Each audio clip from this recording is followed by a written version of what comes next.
NDTV India के खास show देश प्रदेश में आपका स्वागत है। मैं हूं शारिक खान। बीजेपी आलाकमान अपने शासन वाले राज्यों में बीते 6 महीने में 5वां मुख्यमंत्री बदल चुकी है।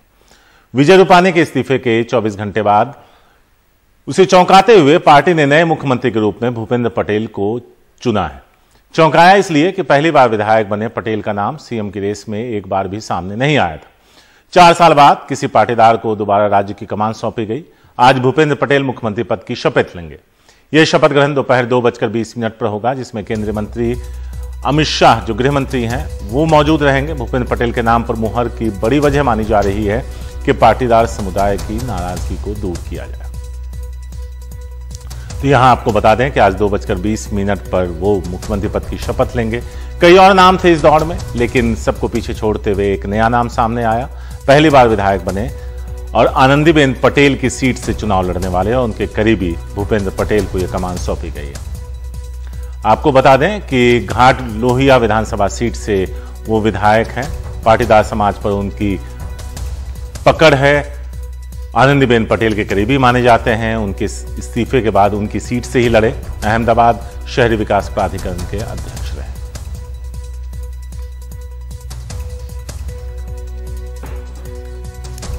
भूपेंद्र पटेल के शपथ ग्रहण पर गुजरात के राज्यपाल आचार्य देवव्रत ने ट्वीट कर लिखा, राजभवन में भारतीय जनता पार्टी के विधायक दल के नवनियुक्त नेता श्री भूपेंद्र भाई पटेल जी ने अपनी नेतृत्व में नई सरकार गठित करने का प्रस्ताव प्रस्तुत किया। प्रस्ताव को स्वीकार कर मुख्यमंत्री पद के शपथ ग्रहण के लिए उनको 13 सितंबर 2021 को दोपहर 2:20 पर आमंत्रित किया गया।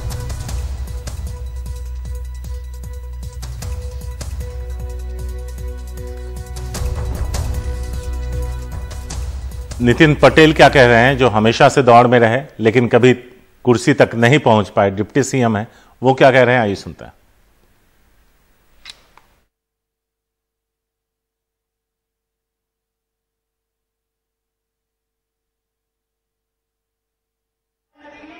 हमारी भारतीय जनता पार्टी इस प्रकार का संगठन है और मैं आजकल का नहीं, मैंने बार बार बोला है कि मैं 18 साल था उम्र का था, तब से जनसंघ से लेके आज दिन तक बीजेपी का कार्यकर हूँ और रहूंगा। कोई स्थान या कोई जगह मिले कि न मिले वो बड़ी बात नहीं है। लोगों का स्नेह, प्रेम और सम्मान वही बड़ी बात है। और हमारे ही सब भाई, हमारे ही सब बहने, जिसको भी जो स्थान मिलता है वो हमारे ही है, हमारे बीच में रहते हैं, हम उनके साथ रहते हैं। हमने भी काफी उनका काम किया है, उनको मदद की है और वो अब हम साथ में जुट के काम करने वाले हैं। कौन मुख्यमंत्री बनेगा, इस सवाल का जवाब तो मिल गया है। भूपेंद्र पटेल गुजरात के मुख्यमंत्री बनने वाले हैं। आज उनका शपथ विधि का कार्यक्रम होने वाला है। आज दोपहर को ये कार्यक्रम रखा गया है।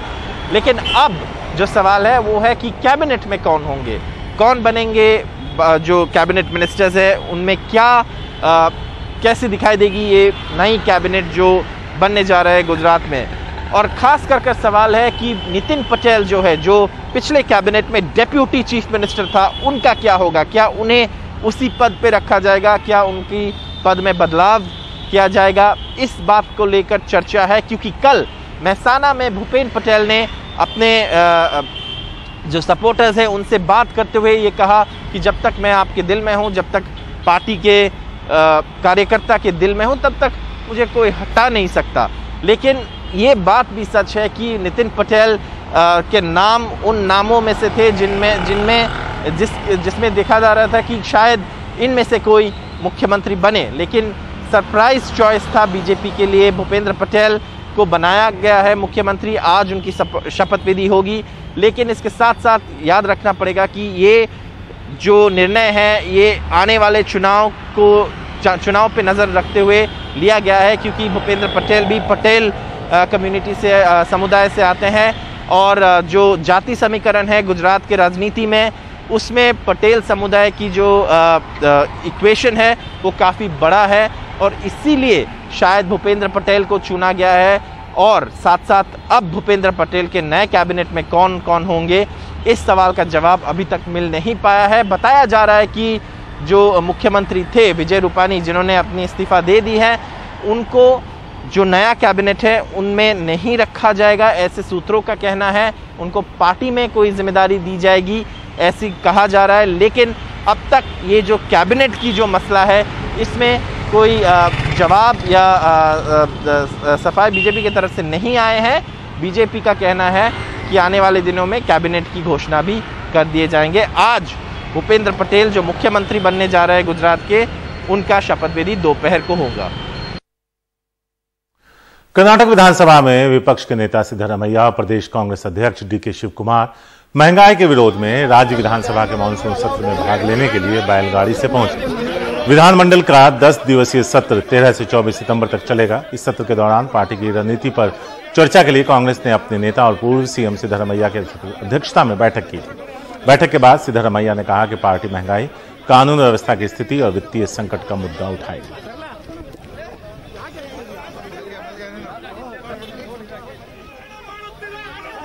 कर्नाटक विधानसभा में विपक्ष के नेता सिद्धरमैया बैलगाड़ी पे विधानसभा पहुंचने की कोशिश करते हुए विधानसभा और इसके आसपास धारा 144 लगा दी गई है एहतियात के तौर पर।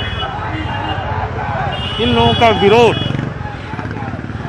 जो दामों में हाल में वृद्धि हुई है तेजी से, उसको लेकर के खास करके पेट्रोल और डीजल के दामों में जिस तरह से लगातार वृद्धि हो रही है, इसको लेकर के सिद्धरमैया के साथ साथ डीके शिव कुमार जो केपीसीसी यानी कर्नाटक प्रदेश कांग्रेस के अध्यक्ष हैं, इन दोनों का विरोध प्रदर्शन बैलगाड़ी पर विधानसभा पहुंचने की कोशिश। देखिए सिद्धरमैया यहाँ पर मौजूद हैं, बैलगाड़ी पे हैं और अब वो बैलगाड़ी चलाने की भी कोशिश कर रहे हैं। तो कुल मिलाकर के विरोध करने का ये एक तरीका है। हालांकि कांग्रेस पार्टी और भी कई सारी बैलगाड़ियां यहाँ पर हैं। कांग्रेस के कार्यकर्ता, कई सारे वरिष्ठ नेता यहाँ पर मौजूद हैं जो अपने अपने तरीके से विरोध प्रदर्शन कर रहे हैं। यहाँ पर देखिए कांग्रेस के ये भी एक वरिष्ठ नेता हैं, ये भी बैलगाड़ी पे हैं और इस तरह की कई सारी बैलगाड़ियाँ यहाँ पर आपको दिखेंगी।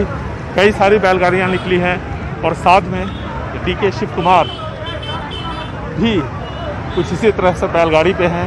कुल मिलाकर के विरोध प्रदर्शन जो दामों में जिस तरह से वृद्धि हो रही है, पेट्रोल के दामों में, दूसरे सामानों के जो दाम बढ़ रहे हैं, उसको लेकर के। बेंगलुरु से कैमरामैन कुमार के साथ निहाल खुदवई, NDTV इंडिया।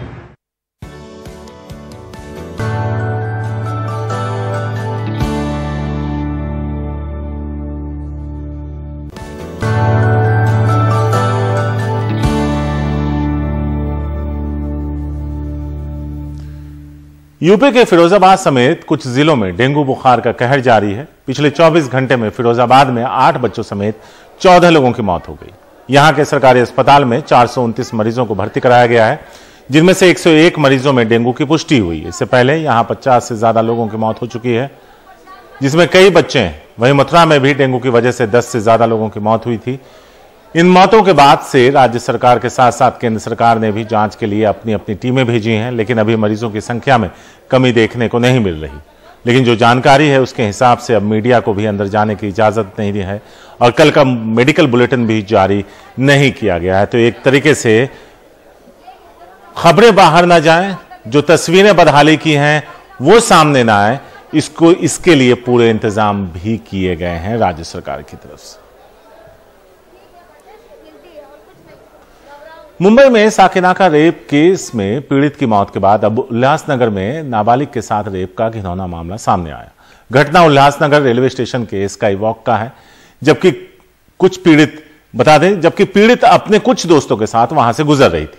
आरोपी ने हथौड़ा दिखाकर उसके दोस्तों को वहां से भगा दिया और लड़की को अगवाकर पास में ही वीरान पड़े रेलवे के एक फ्लैट में ले गए, जहां उसके साथ दुष्कर्म के बाद रात भर कैद रखा। अगले दिन पीड़ित किसी की मदद से अपने घर पहुंच गई। परिजन जब अगले दिन इसकी शिकायत लेकर हिल लाइन थाने पहुंचे तो वहां उसे दूसरे थाने का केस बताकर कल्याणपुर पुलिस स्टेशन भेज दिया गया। बाद में कल्याणपुर पुलिस स्टेशन में मामला दर्ज किया गया और आरोपी को गिरफ्तार कर लिया गया। पुलिस के मुताबिक आरोपी ने अपना जुर्म कबूल लिया है। आरोपी पर पहले भी कुछ मामले दर्ज हैं।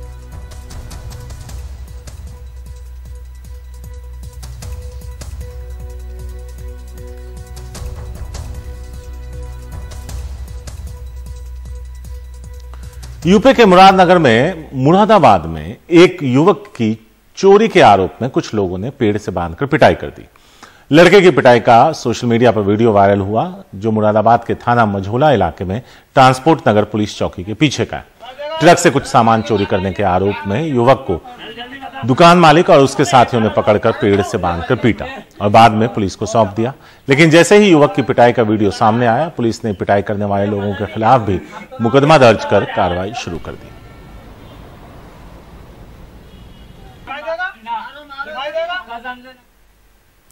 कल श्रीनगर में खानयार में आतंकी हमले की खबर आई। पुलिस गश्ती दल पर फायरिंग कर आतंकी भाग खड़े हुए। आतंकी हमले में एक पुलिस अधिकारी ने जान गंवा दी। सुरक्षा बलों ने पूरे इलाके को घेर लिया है। यह तस्वीर हम आपको दिखा रहे हैं। एक पुलिस इंस्पेक्टर जब रास्ते से गुजर रहा था तो पीछे से आए एक शख्स ने सर में सटाकर पिस्टल से गोली मार दी, जिससे उनकी मौत हो गई।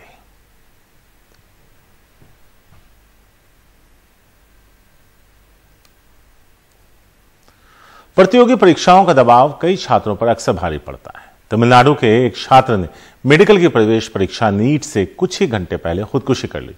इस दबाव को एक बार फिर से सामने ला दिया इस घटना ने। उधर दिल्ली में कई ऐसे छात्र रहे जो भारी बारिश की वजह से नीट के एग्जाम में वक्त पर नहीं पहुंच पाए और अपने करियर से जुड़ी इस अहम परीक्षा में हिस्सा नहीं ले पाए। 19 साल का धनुष तमिलनाडु के सेलम जिले का रहने वाला था। मेडिकल की प्रवेश परीक्षा नीट से कुछ ही घंटे पहले उसने खुदकुशी कर ली। एक खेतीहर मजदूर के बेटे धनुष ने इससे पहले भी 2 बार नीट की प्रवेश परीक्षा दी थी, लेकिन उसमें पास नहीं हो पाए।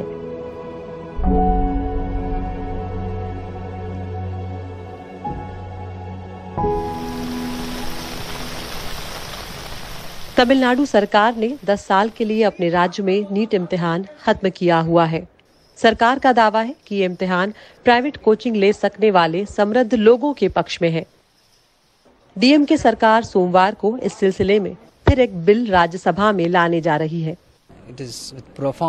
तमिलनाडु में नीट इम्तिहान के चलते एक और जान चली गई। यह बहुत ही दुखद है। एमके स्टालिन ने बच्चे की जान न बचा पाने के लिए दुख जताया है। उन्होंने कहा है कि यहाँ नीट नहीं होगा। इसके लिए सोमवार को एक बिल विधानसभा में रखा जाएगा। केंद्र सरकार और अदालतें नीट इम्तिहान की तारीख आगे बढ़ाने से मना कर चुकी हैं। छात्रों को महीनों पहले दिए गए परीक्षा केंद्र बदलने की भी इजाजत नहीं दी गई। इसके बावजूद एक दिन पहले ही कई छात्रों की परीक्षा केंद्र बिना पूर्व जानकारी के अचानक बदल दी गई। Doctor Neha Agarwal covid duty पर है। ऊपर से नीट पोस्ट ग्रेजुएट परीक्षा के लिए पिछले 2 साल से तैयारी कर रही है। दिल्ली में कल भारी बारिश की वजह से वो इम्तिहान देने नहीं पहुंच पाई।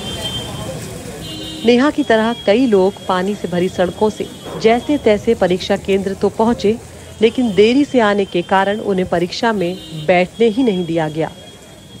एक छात्र कहता रहा कि वो कोविड ड्यूटी पर था, लेकिन उन्होंने इसकी भी परवाह नहीं की। वो सोचते हैं कि ये हमारा काम है, लेकिन हमारी मांग पर गौर करना चाहिए था। इस बेहद होड़ भरे माहौल में लोग खुदकुशी कर रहे हैं। यही सब कुछ नहीं है, लेकिन इसका दबाव बहुत ज्यादा हो जाता है। मैं सरकार से आग्रह करती हूँ कि इस मामले में थोड़ी उदारता से विचार करें।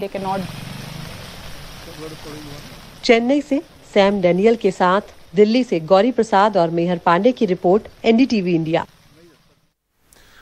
पूर्व केंद्रीय मंत्री रामविलास पासवान की पहली बरसी के मौके पर पटना में उनके बेटे चिराग पासवान ने एक कार्यक्रम का आयोजन किया, जिसमें लगभग सभी दलों के नेताओं ने शिरकत की और रामविलास पासवान को श्रद्धांजलि अर्पित की। इस कार्यक्रम के लिए बिहार के मुख्यमंत्री और जेडीयू नेता नीतीश कुमार को भी निमंत्रण दिया गया था, लेकिन वो नहीं पहुंचे। जेडीयू का कोई अन्य बड़ा नेता भी श्रद्धांजलि देने नहीं आया। इसे लेकर राजनीतिक चर्चाओं का दौर जारी है। बिहार के राज्यपाल फगू चौहान, राज्य विधानसभा अध्यक्ष, विधान परिषद के उपसभापति, आरजेडी नेता तेजस्वी यादव, पूर्व मुख्यमंत्री जीतनराम मांझी समेत बीजेपी के भी कई नेता कार्यक्रम में पहुंचे। चिराग के चाचा और एलजेपी से बगावत कर केंद्रीय मंत्री बने पशुपति पारस भी कार्यक्रम में आए।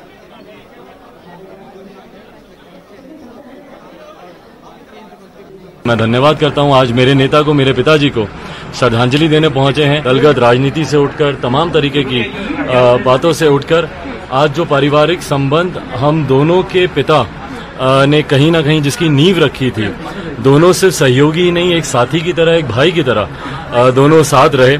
बचपन हम लोग को याद है किस तरीके से जब हमारे पिता एक दूसरे के साथ होते थे, तो उस कड़ी को आगे बढ़ाने का काम तेजस्वी जी ने किया। मैं धन्यवाद करता हूं, इनके परिवार का धन्यवाद करता हूं। बिहार के नहीं, देश के बड़े नेता रहे और उनका स्वभाव मिलनसार रहा है और शायद ही ऐसे महापुरुष जो हैं हम लोगों को युग युग में मिलते हैं। हमें खुशी है कि हम सबों के नेता रहे, उनके साथ हम लोगों को काम करने का सौभाग्य रहा। कांग्रेस महासचिव प्रियंका गांधी इन दिनों मिशन यूपी पर हैं। अपने दौरे के दौरान कल वो अचानक अमेठी के टोंडरपुर गांव पहुंचे। गांव में दीवार गिरने से 3 बच्चों की मौत हो गई थी। प्रियंका ने पीड़ित परिवार से मुलाकात की और उन्हें ढांढस बंधाया, साथ ही परिवार को हर संभव मदद का भरोसा दिया। इससे पहले कल सुबह प्रियंका रायबरेली भी गई, जहां उन्होंने हनुमान मंदिर में बजरंग बली के दर्शन किए। इस दौरान मंदिर के पुजारी ने उनसे बात की और कहा कि वो रायबरेली आकर रहें, तभी यहां कुछ और सुधार होगा। प्रियंका 4 दिन पहले लखनऊ पहुंची थी, जहां उन्होंने पार्टी के नेताओं और कार्यकर्ताओं से मुलाकात की। माना जा रहा है कि राज्य में होने वाले आगामी विधानसभा चुनाव में उम्मीदवारों के चयन पर भी चर्चा की जाएगी।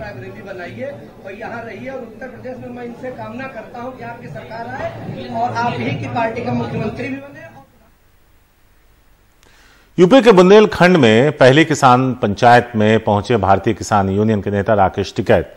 उन्होंने कहा कि जो सरकार धर्म का सहारा लेती है वो विकास नहीं कर सकती।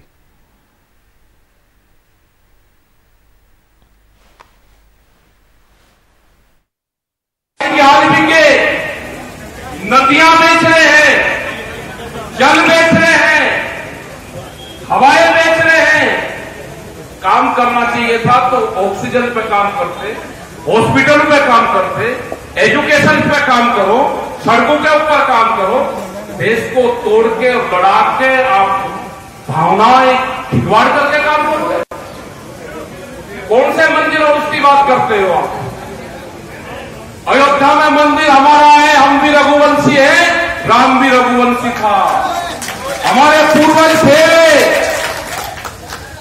हम राम राम करते थे। आपका जय श्री राम है, आपने राम को भी बदल दिया। ये देश कृषि और ऋषियों का देश है, पुरानी परंपराएं हमारी रही है। यहाँ की कृषि भी जिंदा रहेगी और यहाँ पर ऋषि पद्धति भी जिंदा रहेगी।